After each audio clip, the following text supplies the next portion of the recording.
A transgender athlete taking home first place in a middle school girls' shot put event, beating out her competitors by more than 3 feet. Why is that a story? Well, girls from a rival school even protesting the event by refusing to throw. The track meet came just days after a federal appeals court ruled that the 13-year-old couldn't be banned from girls' sports.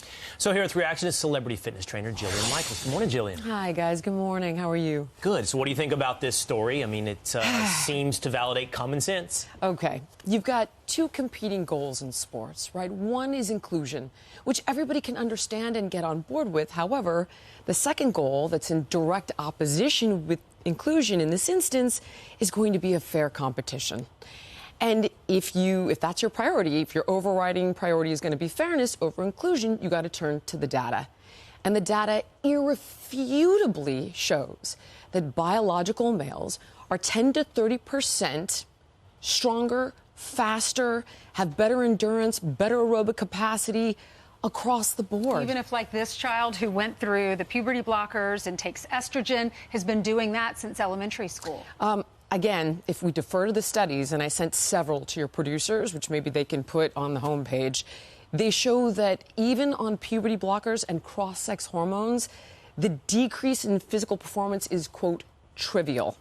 That's what the data says. And to give you an example, if you look at a biological male, transgender female, with grip strength in conjunction with a biological female transgender male, okay, so both of them are on blockers and cross-sex hormones. Mm-hmm.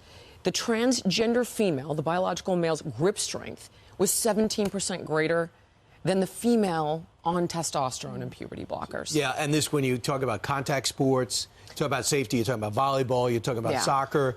I mean, this is out of control. I want to also talk about another area of your expertise, and that's obesity. You're not, but you help people slim down. Do you think this should be an election issue? Absolutely, but it never has been, because what it requires is policy change. And you're never going to get the policy change because big food, big pharma, and big insurance have such powerful lobbies. That's the true problem. They don't have there's no push to purify food and get some of the sugar and additives out? I don't mean to laugh. You know who's fantastic at really digging in on this is a gentleman by the name of Kilmeade. I see him on Fox quite often, actually. And he's a Harvard Business School grad. He was a lobbyist for big food and big pharma. And he can break down all the ways the system is broken. But to make real, powerful, efficacious change, you've got to change funding in politics. You just do. You got to get rid of Citizens United. Otherwise, in my line of work, I don't see any hope. If you've ever been to Italy, you eat the food there and you don't gain any weight. You come here to America. What's the difference? What are we doing here? Oh, my gosh. There are so many different ingredients in the food here that isn't allowed in the UK, in the EU, in Canada. Just a bottle of ketchup will have completely different ingredients.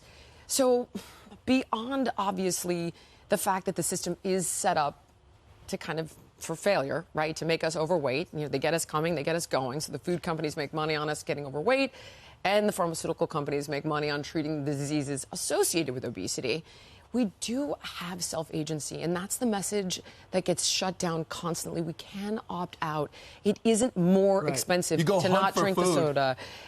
Of good food that's good for you. Yeah, or you just eat less of the bad stuff, and in reality, that does work. Again, all the data shows us that while the food may not be ideal, if you eat less of it, all the health benefits associated with weight loss will be there for you. I wish my ancestors did not leave Italy.